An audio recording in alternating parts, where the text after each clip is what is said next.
You know, it's very rare for a person of any kind, from any place with any background, to age like fine wine, to somehow, if anything, gain aura as they age, and that's a good way to describe Rickey Henderson.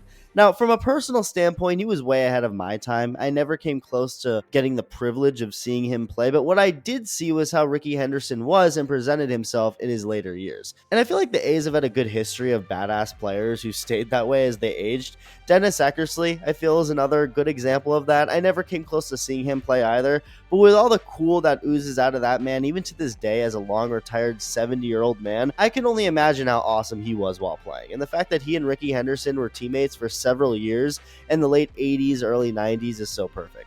I just have a good hunch that Rickey Henderson specifically, too, would have been one of my favorite players if I was around during his playing days. I mean, considering he was always someone I loved as a retired man, I feel pretty comfortable saying that. Really quick, as always, if you're part of the 59% of viewers not subscribed yet, go ahead and hit that button if you enjoy the videos, as Rickey Henderson, as I'm sure most of you know, was fast. And if you didn't know, well, Rickey Henderson was fast. Like, really fast. Ronald Acuna Jr. stole 73 bases in 2023, and that was looked at as incredible. And it is, for sure. It's impressive, even if the bases are now a little bigger.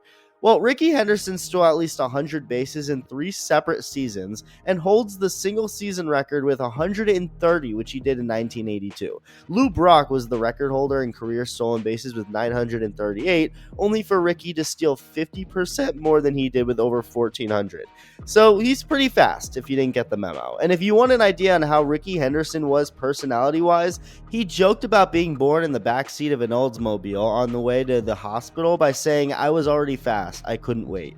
Not right when he left the womb. He said that later in life, although that would have been wild and somehow believable. Henderson is actually Rickey's stepfather's name. His biological father sadly died in an automobile accident, but it happened 10 years after his father left home, so I guess he wasn't very involved in his son's life before he died, and Rickey lived in Oakland for a lot of his childhood. Unsurprisingly, along with baseball, he played basketball and football in college, along with some track, and got over a dozen scholarship offers to play football.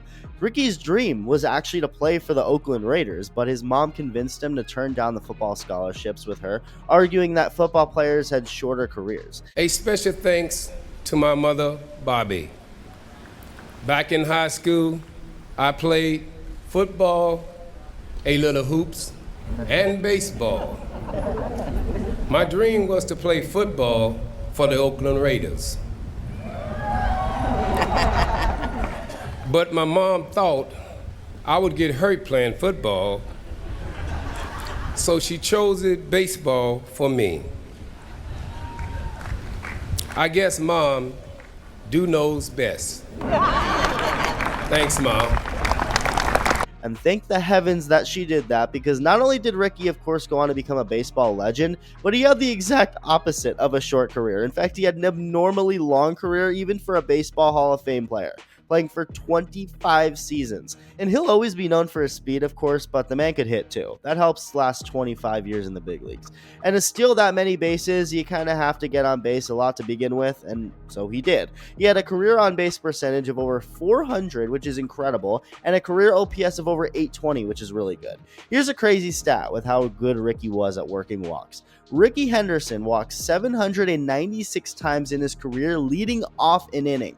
Think about that for a second. Putting Rickey Henderson on first base to lead off a frickin' inning is like asking a serial killer to murder you. And yet he still found a way to walk 796 times to lead off an inning. That's more times he walked just leading off an inning alone than Lou Brock, Roberto Clemente, Luis Aparicio, Ernie Banks, Kirby Puckett, Ryan Sandberg, and more than 50 other Hall of Famers walked in their entire careers. Absurd. Rickey's mostly known for his Oakland days, but he also spent a decent amount of time with the Yankees in the 80s. But what should be mostly celebrated about Rickey was his mindset, the way he went about his baseball playing career and life as a whole. I think we can all take some inspiration for how Rickey went about it. It kind of reminds me of Apollo Creed, someone who just could never fully accept the idea of not being the best and just stopping. And fittingly, Rickey said during his Hall of Fame induction that his favorite hero was Muhammad Ali, and the character of Apollo Creed was based off of Muhammad Ali. But yeah, the man just refused to stop playing. I mean, again, he had an insanely long career, and even after what ended up as his final season in 2003, it took Rickey 4 years to officially call it a career, and even that was him barely admitting it. For For years, he publicly said he wasn't done, just refusing to hang up the cleats for good. And in May of 2007, A's general manager Billy Beane reportedly considered adding Henderson to the roster for one game in September so that he could retire as an Oakland A's player, only for Rickey to come out and say, "One day? I don't want one day. I want to play again, man. I don't want nobody's spot. I just want to see if I deserve to be out there. If I don't, just get rid of me, release me. And if I belong, you don't have to pay me but the minimum, and I'll donate every penny of that to some charity." So how's that hurting anybody? Don't say goodbye for me. When I want that one day they want to give me so bad, I'll let you know. I mean, I love that man. Call it whatever you want, but that's an achiever. Someone who just refuses to go down no matter what.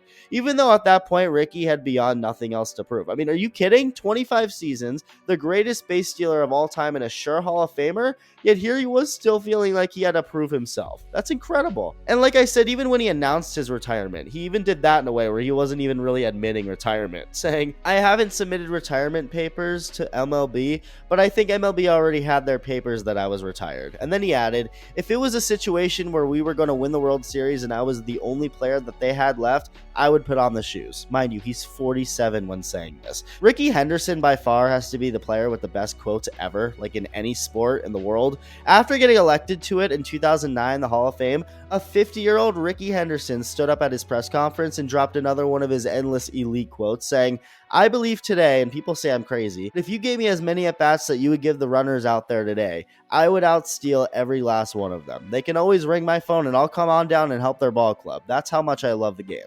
And he's not kidding. That's the best part. Like, he was genuinely serious. And there are so many hilarious stories about him. Some of them made up to help with the character of Rickey, but others are true. But like the story of when he played for Seattle in 2000, Henderson was said to have told first baseman John Olerud that him wearing a batting helmet while playing defense was something a former teammate of his did in Toronto, only for Olerud to say, "That was me, Rickey. We were teammates in Toronto." Apparently that was made up.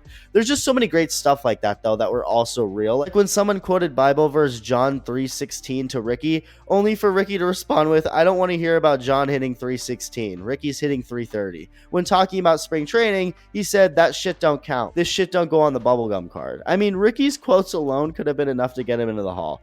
The man even took his $1 million bonus check he received from Oakland during his career and framed it in his house, only to later get a call from Oakland's accounting department asking about the $1 million check, asking him to take it down to go cash it and then put a duplicate in the frame instead. I mean, this stuff is just legendary. And sadly, Rickey just passed away after a battle with pneumonia at the age of 65. Dave Stewart, a lifelong friend of Rickey's, put out a very gut-wrenching statement. "I can't explain what someone who is present in every memory, childhood to today, means to me, or what it means to cope with having no more tomorrows alongside him. Rickey Henderson was the best ball player many know, but that is nothing in comparison to the brother he is to me." The two met playing youth baseball at the age of 12, becoming best friends and eventually World Series champions together.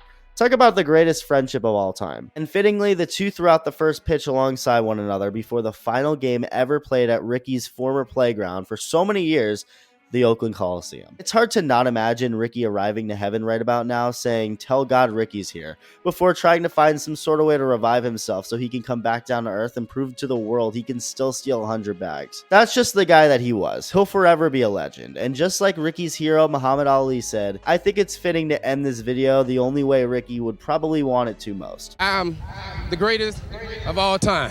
Thank you.